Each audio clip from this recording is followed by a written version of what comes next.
नमस्कार दोस्तों, मैं सुनील कुमार आपका फिर से स्वागत करता हूं आपके अपने चैनल क्या ऐसा होता है।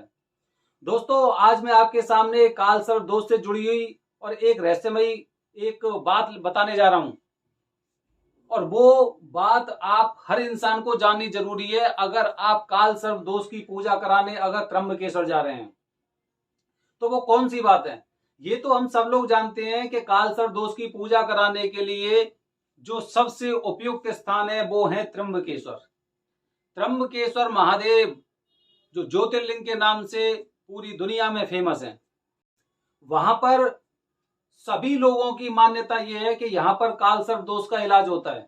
कालसर्प दोष की शांति, इलाज भी बोल सकते हैं, उसे शांति भी बोल सकते हैं।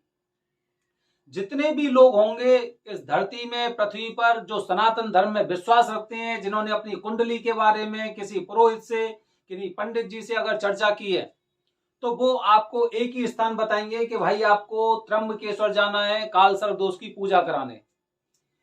लेकिन जब आप कालसर्प दोष की पूजा करा के घर वापस आते हैं तो पंडित जी आपको बताते हैं कि आपको 40 दिनों तक कुछ नियमों का पालन करना है।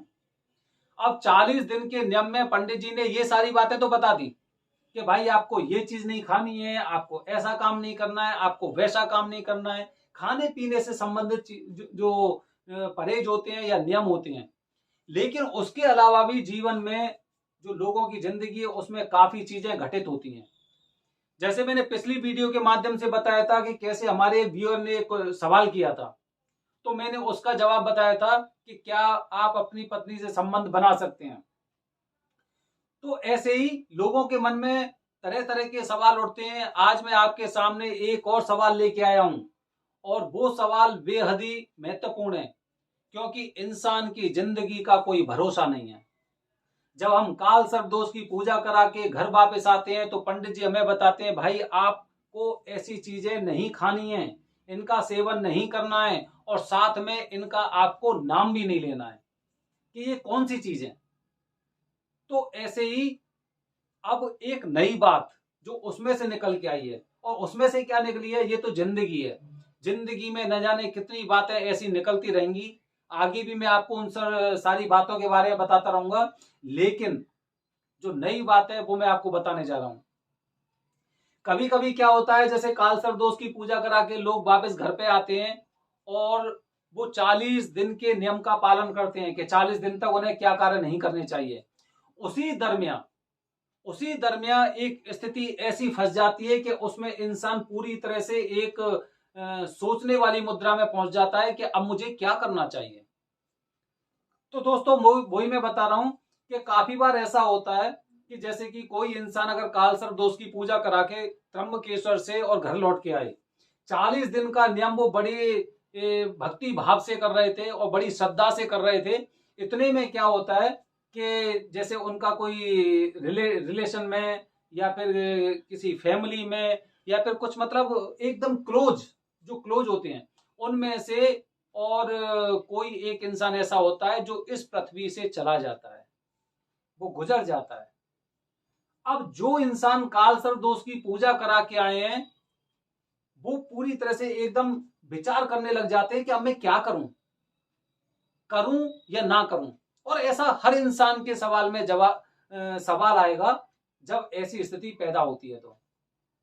तो इसी टॉपिक को मैं लेके आया हूं आज आपके सामने कि इन केस अगर कुछ ऐसी स्थिति घटित होती है कि कोई इंसान कालसर्प दोष की पूजा करा के त्र्यंबकेश्वर से आए हैं और कुछ दिनों बाद 40 दिन के पीरियड में ही अगर कुछ ऐसी स्थिति आती है कि कोई आपका रिश्तेदार, जान पहचान का, या जिससे आपके बहुत अच्छे संबंध हैं, और वो इस धरती से चला जाता है, गुजर जाता है, या उनका स्वर्गवास हो जाता है, तो उस स्थिति में आपको क्या करना चाहिए। ये एक महत्वपूर्ण जानकारी है और इसे आप ध्यान लगाकर सुनना चाहिए आपको। काफी लोगों के मन में विचार आता है कि भाई ऐसे लोगों को शमशान में नहीं जाना चाहिए। काफी कहते हैं नहीं भाई जा सकते हैं, लेकिन जब घर परिवार और रिश्तेदारी की बात होती है तो इंसानों को जाना पड़ता है वहां पे। तो इसीलिए सबसे पहली बात मैं आपको यही बता रहा हूं कि इन केस भगवान ना करे ऐसी स्थिति आपके जीवन में आए, लेकिन अगर ऐसा होता है तो आप शमशान घाट में जा सकते हैं। बिल्कुल भी कोई चीज सोचने की आपको आवश्यकता नहीं है, क्योंकि जब संबंध ऐसे होते हैं तो भाई वो संबंध भी, वो चीज भी हम लोगों को निभानी पड़ती है और निभानी भी चाहिए।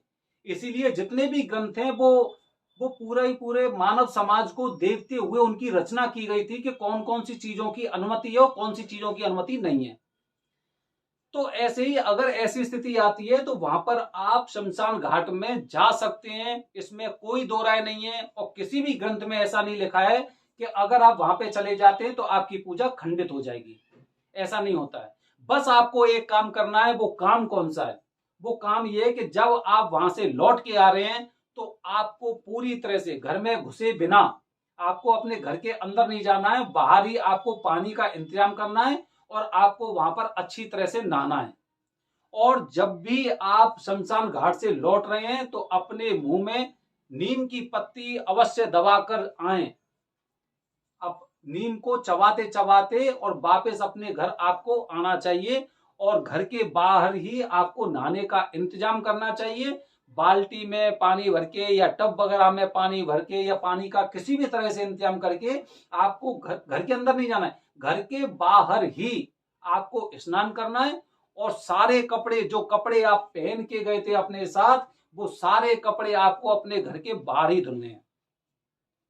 अगर ऐसा किसी की जिंदगी में होता है तो ये बात आप ध्यान रखें।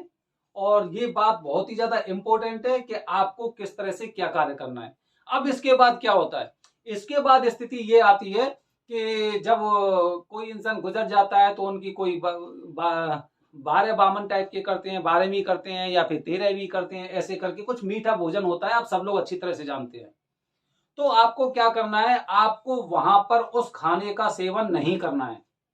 ध्यान रखना है आपको, विशेष रूप से आपको ये बात रखनी है, कितना भी खास इंसान हो, चाहे परिवार का हो या रिश्तेदार का हो, अगर आपके 40 दिन पूरे नहीं हुए हैं तो उन 40 दिनों के बीच में अगर कुछ ऐसी स्थिति घटित होती है तो आप शमशान घाट जा सकते हैं और वहां पे घर के बाहर आप नहाइए, लेकिन उस भोजन को, जो 12वीं या 13वीं का भोजन होता है, वो आपको बिल्कुल भी सेवन नहीं करना है, उसे आपको दूर रहना है। रिश्ते कितने भी मजबूत हों, कैसे भी हों, घरेलू हों, कुछ भी हों, लेकिन उस भोजन का आपको सेवन नहीं करना है। अगर आप इस भोजन का सेवन करते हैं तो आपकी पूजा पूरी तरह से खंडित मानी जाती है। आप त्र्यंबकेश्वर में कभी जाएं, त्र्यंबकेश्वर में या आपके जो जान पहचान के जो पुरोहित हों, पंडित जी हों, आप उनसे भी इन बातों की चर्चा कर सकते हैं कि क्या ये बात सत्य है। ये वाली बात मैंने त्र्यंबकेश्वर में ही जो पंडित जी महाराज हैं उनसे मैंने इस बारे में विचार विमर्श किया था और उन्होंने मुझे इस बारे में बताया। फिर उसके बाद मैं और भी लोगों से पूछता रहा, मैंने इंटरनेट पे भी जानने की कोशिश की, हालांकि इंटरनेट पे मुझे कुछ ऐसी जानकारी नहीं मिली। लेकिन जब मैंने और भी कुछ लोगों के माध्यम से, जो पंडित वगैरह हो गए, उनके माध्यम से जब मैंने जानने की कोशिश की तो सारे लोगों की राय एक ही थी कि आपको, जिसे कहते हैं ना कि मीठा भोजन, जब कोई इंसान गुजर जाता है तो 12वीं या 13वीं वाले दिन और मीठा भोजन होता है जिसमें सब लोगों के रिश्तेदार वहां पर आते हैं, तो आपको उस भोजन का सेवन नहीं करना है। उस भोजन को आपको बिल्कुल भी सेवन नहीं करना है अगर वो 40 दिन का पीरियड अगर आपकी जिंदगी में चल रहा है। पूजा खंडित होने के पूरे चांस है, पूजा खंडित हो जाएगी, उसका बिल्कुल भी फल आपको नहीं मिलेगा। इसलिए इस बात को हमेशा ध्यान रखें कि अगर आप त्र्यंबकेश्वर में और काल सर्प दोष की पूजा करा के घर लौटे हैं और 40 दिन तक आप अपने नियमों का पालन कर रहे हैं, तो आपको ये बात विशेष ध्यान रखनी है कि अगर बहुत विशेष परिस्थिति हो, कोई ऐसा इंसान हो जो आपका रिश्तेदार या आपका जान पहचान का और उसका स्वर्गवास हो जाता है, तो आप वहां पे जा सकते हैं शमशान घाट में। लेकिन जब 12वीं और 13वीं वाले दिन जो भोजन बन रहा है, जो मीठा भोजन बनता है, जैसे मीठा भोजन बोलते हैं, तो उसका आपको किसी भी तरह से सेवन नहीं करना है। जब तक आपके 40 दिन पूरे नहीं हो जाते तब तक आपको केवल अपने घर का ही खाना है, उन नियमों के अनुसार। दोस्तों, अगली वीडियो में फिर मैं आपके साथ कुछ एक नई जानकारी लेके आऊंगा और उस नई जानकारी के माध्यम से, जैसे हमारे पास लोगों के कमेंट आते हैं, तो उसी के माध्यम से हम पंडित जी से विचार विमर्श करते हैं और आप लोगों के साथ ऐसी चीजें शेयर करते हैं। धन्यवाद दोस्तों। जय हिंद, जय भारत, हर हर महादेव।